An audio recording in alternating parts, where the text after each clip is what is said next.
सरकार और supreme court की मिली भगत से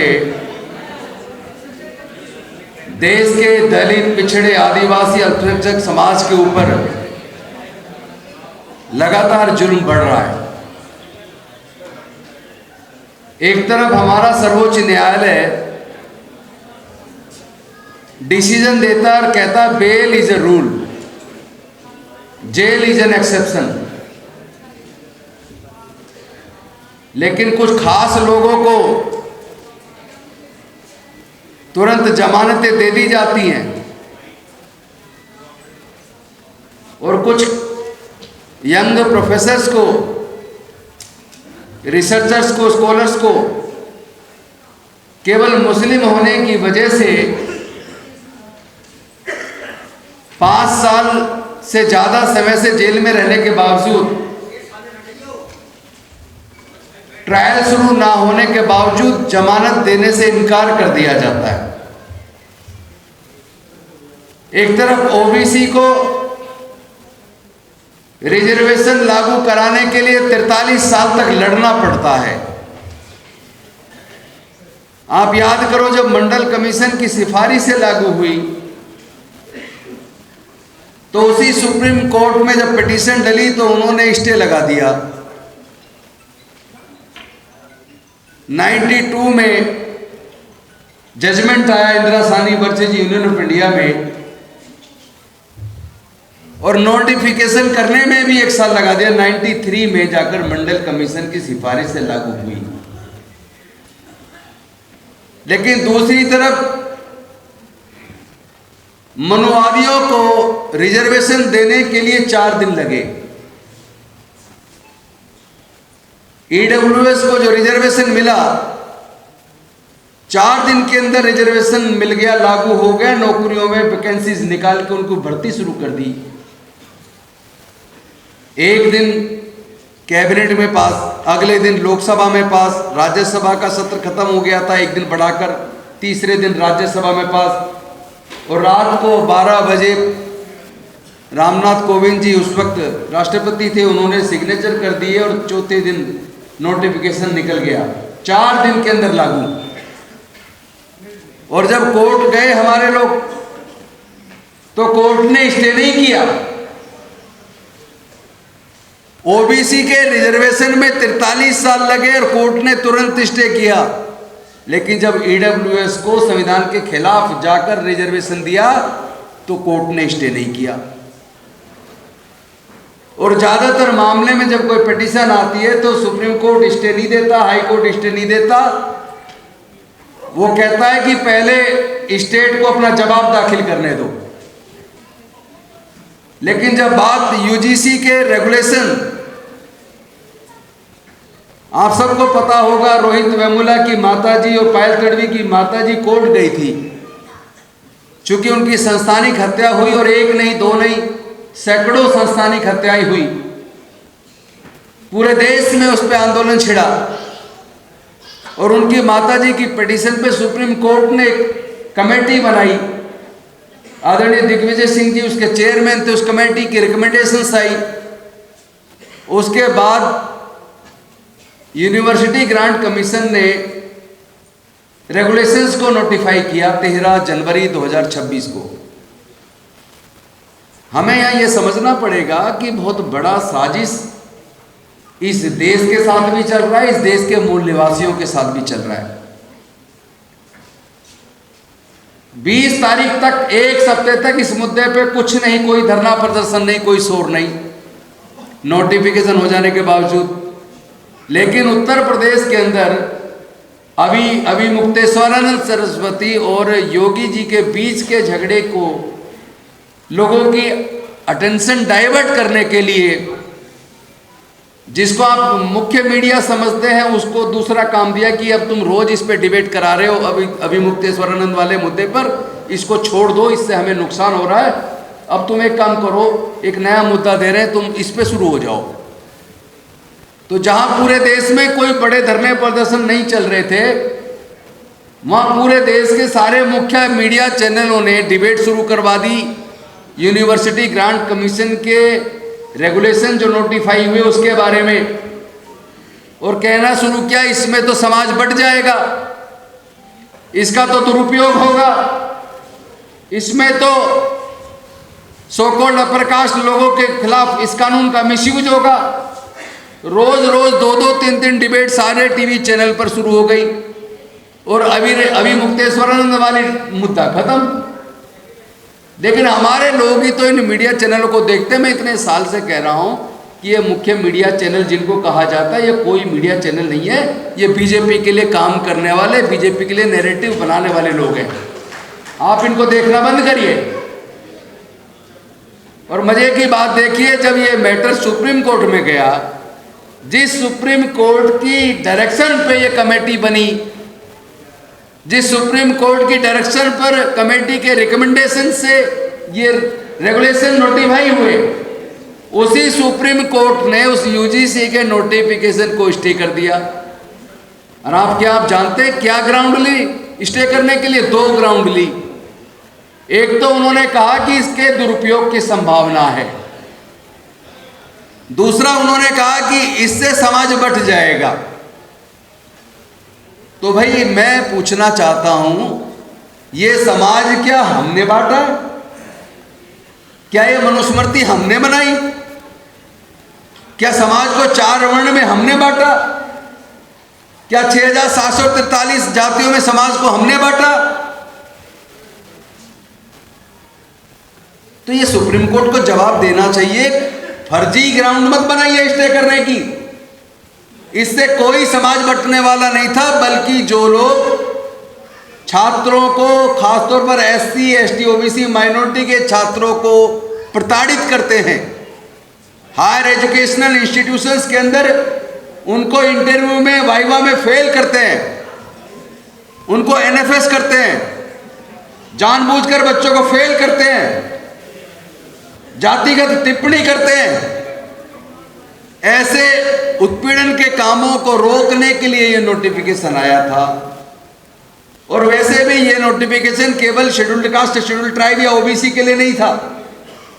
इसमें तो EWS तो सारे जनरल कैटेगरी वाले लोग भी तो सारे कवर हो रहे थे। इसमें विकलांगता भी कवर हो रही थी। ये सेक्स के आधार पर, कास्ट के आधार पर, रीजन के आधार पर, लैंग्वेज के आधार पर, डिसेबिलिटी के आधार पर, EWS के आधार पर, किसी भी आधार पर अगर किसी के साथ पक्षपात होता है तो वो कमेटी जांच करके टाइम बाउंड रिपोर्ट जमा करेगी। तो इसमें कहां पक्ष की बात आ गई? इसमें कहां किसी के खिलाफ दुरुपयोग की बात आ गई? दूसरी बात, अगर ये मान ले कि कोई भी अगर कानून बनता है या कोई भी रेगुलेशंस आता है तो उसका दुरुपयोग हो सकता है। क्या दुरुपयोग होने की संभावना मात्र पर क्या आप इस देश के सारे कानूनों को सुप्रीम कोर्ट रद्द कर देगी क्या? हमारी इसी सुप्रीम कोर्ट की एक नहीं, ऐसी 50 जजमेंट है, हाई कोर्ट की अनेकों जजमेंट है, जिस जजमेंट के अंदर खुद कोर्ट कहती है कि कितने ही एनकाउंटर फेक हो रहे हैं।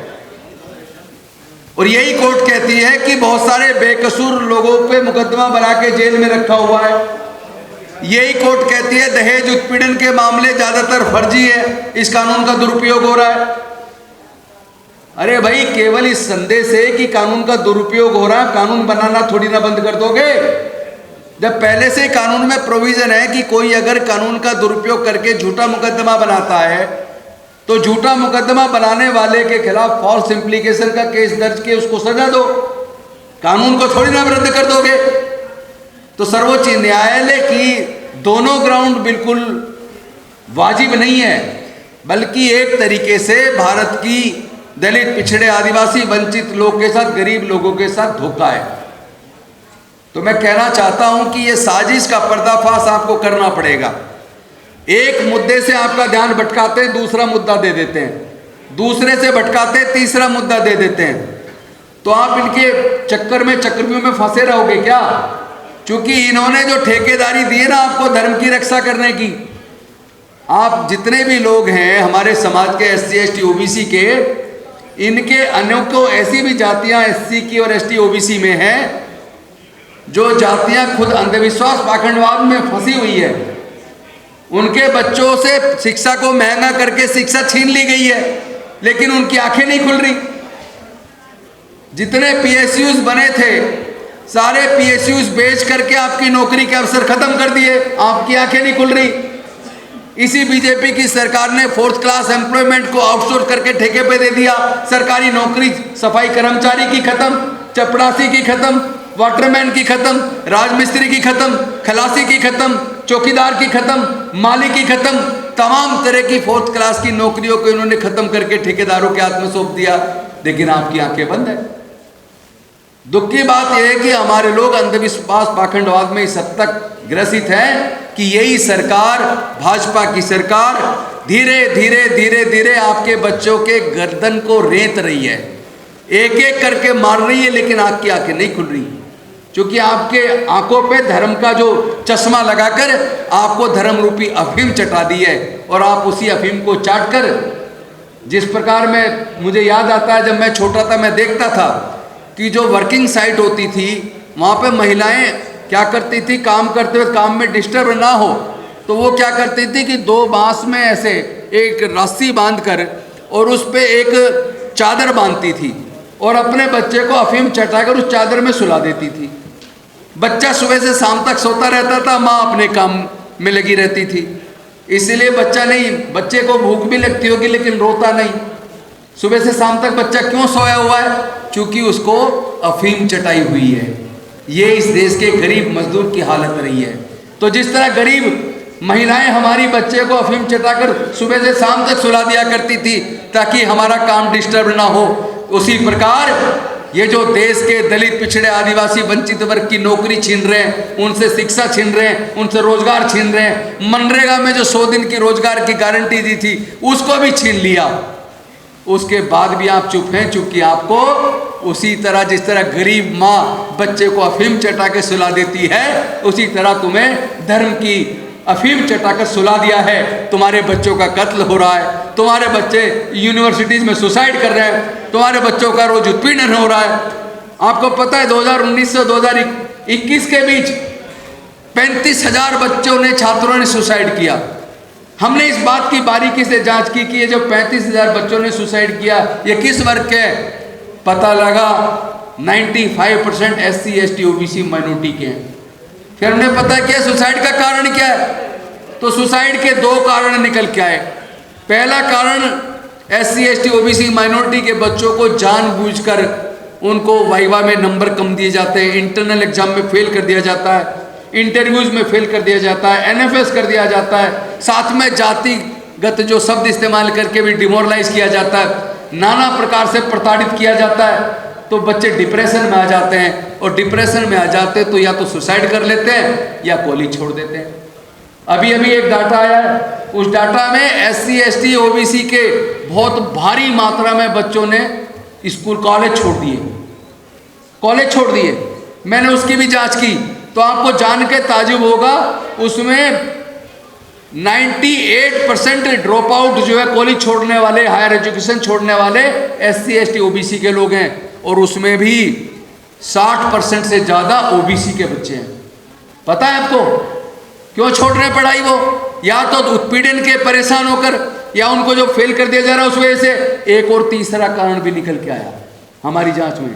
तीसरा कारण ये है कि पहले तो एडमिशन से पहले कोचिंग के ऊपर 2-3 लाख रुपए खर्च करो, और उसके बाद जब बच्चा पास कर लेता है, इंटरनल एग्जाम पास हो जाता है और उसका एडमिशन होता है, एडमिशन में इन्होंने पढ़ाई का खर्चा ऐसा कर दिया, चाहे लॉ कॉलेज में हो, चाहे इंजीनियरिंग कॉलेज में हो, चाहे मेडिकल कॉलेज में हो, चाहे मैनेजमेंट कॉलेज में हो, एक डिग्री करने के लिए 15 लाख से 50 लाख रुपया सरकारी इंजीनियरिंग कॉलेज में, सरकारी मेडिकल कॉलेज में, सरकारी लॉ कॉलेज में, सरकारी मैनेजमेंट कॉलेज में खर्च आता है।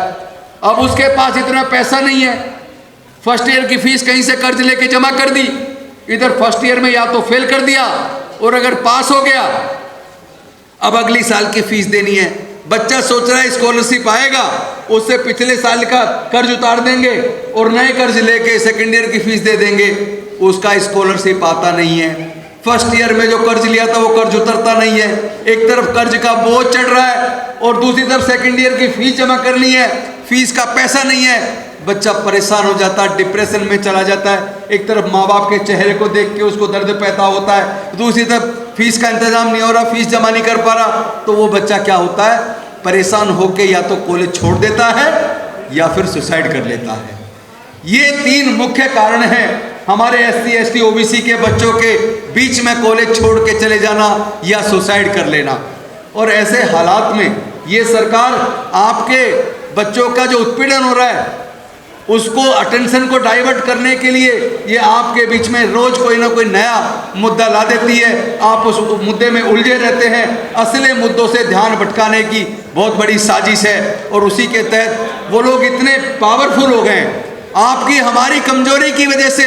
चूंकि पहले तो आप एक चीज तय कर लो, पहले एक बात तय कर लो, 85 से वार और 15% से प्यार, ये नहीं चलेगा।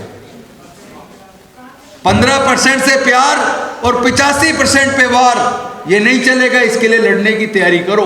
इन लोगों ने आज इनका मनोबल इतना बढ़ गया, चूंकि मुख्य मीडिया जितना सारा मनुवादी है, सारा इनके फेवर में नैरेटिव सेट करने में लगा रहता है, सारा बीजेपी के फेवर में नैरेटिव सेट करने लगता है। सरकार से कभी सवाल नहीं पूछता, विपक्ष से सवाल पूछता है, विपक्ष से सवाल पूछता है।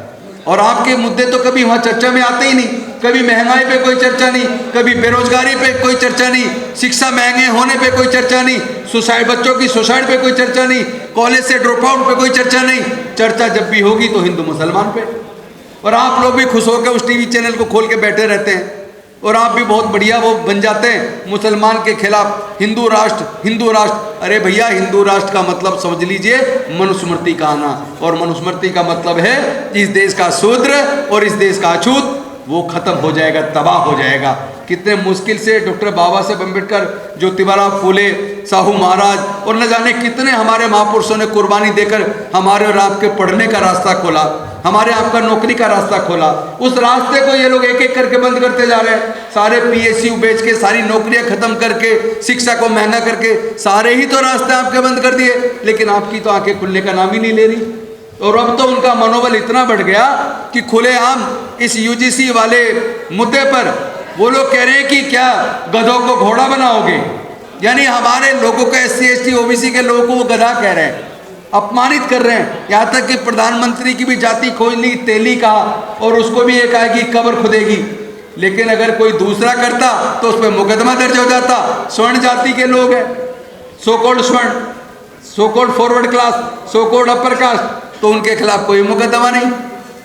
तो ये बहुत बड़ी साजिश है और उनका मनोबल अब इतना बढ़ गया, उन्हें लग रहा है सुप्रीम कोर्ट से भी हमने करवा लिया, अब तो हम हर चीज में चले जाएंगे, अब तो हम एट्रोसिटी एक्ट को भी खत्म कराएंगे। और कल को अगर सुप्रीम कोर्ट के तर्क को मान लिया जाए, बलराज जी, मैं भी एडवोकेट हूँ, आप भी एडवोकेट हैं, सुप्रीम कोर्ट ने 2 ही तो इसमें तर्क लिए, एक तो ये कि इससे समाज बटेगा, दूसरा ये इसका दुरुपयोग हो सकता है, यही तो तर्क लिया इन्होंने। तो अगर इसी तर्क पे जाएंगे तो भैया ये बताइए कि आज ये जो लगातार नफरत देश में फैला रहे हैं, नफरत का जहर पूरे देश में घोल रहे हैं, इसी तरीके से सुप्रीम कोर्ट के जजमेंट तक को भी अपने फेवर में करवा रहे हैं। और अब वो कल को कह देंगे कि भाई इससे समाज बट जाएगा, तो कल को कहेंगे रिजर्वेशन से भी समाज बट रहा है, इसलिए रिजर्वेशन को भी खत्म करो। अगर कोर्ट इस UGC गाइडलाइन को ये कह के स्टे कर सकती है इससे समाज बट रहा है, तो कल को रिजर्वेशन को भी, SC ST OBC के रिजर्वेशन को भी ये कह के रोक सकती है कि इससे समाज बट रहा है। तो ये लॉजिक नहीं है, ये कोई तर्क नहीं है, कुतर्क है। और ऐसे कुतर्कों के खिलाफ मजबूती के साथ हमें खड़ा होना चाहिए। अगर हम नहीं होते तो फिर कहीं ना कहीं हम खुद दोषी हैं, अपने बच्चों के भविष्य को बर्बाद करने में हम सहयोगी बन रहे हैं। तो मैं जो आज 4 प्रस्ताव हमारे साथी जी ने रखे, मंडल जी ने रखे, उन प्रस्तावों का समर्थन करते हुए और इन शब्दों के साथ कि इस लड़ाई को हम आर पार की लड़ाई पे लेके जाएं। अब हमें तय करना पड़ेगा कि या तो तुम ये बताओ कि देश के सारे जल जंगल जमीन व्यापार सब कुछ कब्जा के बैठ गए, उसमें हमें हिस्सेदारी कब दोगे। हमें अब हिस्सेदारी चाहिए, इससे कम पे समझौता नहीं है। हमें हर क्षेत्र में हिस्सेदारी चाहिए, जल में, जंगल में, जमीन में, नेचुरल रिसोर्सेज में, हर क्षेत्र में हिस्सेदारी चाहिए। और सुप्रीम कोर्ट, हाई कोर्ट के अंदर भी हमें अब हिस्सेदारी, भागीदारी चाहिए। इसके बिना काम चलने वाला नहीं है। इस बात से मत डरो कि कोर्ट कंटेम्प्ट ऑफ कोर्ट कर देगा। मैं करूं कर दो, हमारी संख्या इतनी है, तुम्हारी जेलें कम पड़ जाएंगी। जेल तो छोड़ो, जब आप हमें जेल में डालना शुरू करोगे, जब जेलें भर जाएंगी, आपके घर भी भर जाएंगे, आपको पैर रखने के लिए जगह नहीं मिलेगी। हम इतने लोग हैं, हमें 110 करोड़ लोगों को कहाँ पे बंद करोगे आप? तो मैं आपसे आह्वान करना चाहता हूँ, SC ST OBC माइनॉरिटी के लोगों, अपने बच्चों के भविष्य के लिए एकजुट होकर इस लड़ाई को लड़ो। अगर SC अलग लड़ेगा, ST अलग लड़ेगा, OBC अलग लड़ेगा, जैसा उन्होंने बताया रतन लाल जी ने कि वो ये भी चला रहे हैं, एक वो जो जिसने रिजाइन फर्जी दिखाने के लिए किया था, अब वो ये भी चला रहे कि हम जो एट्रोसिटी एक्ट को खत्म करवाने का आंदोलन शुरू करेंगे, और उसमें आपको OBC को कहेंगे OBC के खिलाफ झूठे मुकदमे बनते हैं। तो भाई मैं ये कहना चाहता हूँ कि आप SC ST OBC के लोगों एक हो जाओ और इन लोगों को सबक सिखाने की तैयारी करो और हिस्सेदारी भागीदारी की लड़ाई को तेज करो। और ये बहुत अच्छा मौका है, सब लोग एकजुट होकर अपनी इस लड़ाई को लड़ेंगे तो निश्चित आने वाले समय में हमें जीत मिलने वाली है। इस भरोसे के साथ मैं अपनी वाणी को विराम देता हूँ। बहुत बहुत धन्यवाद। जय भीम, जय भारत, जय संविधान, जोहार।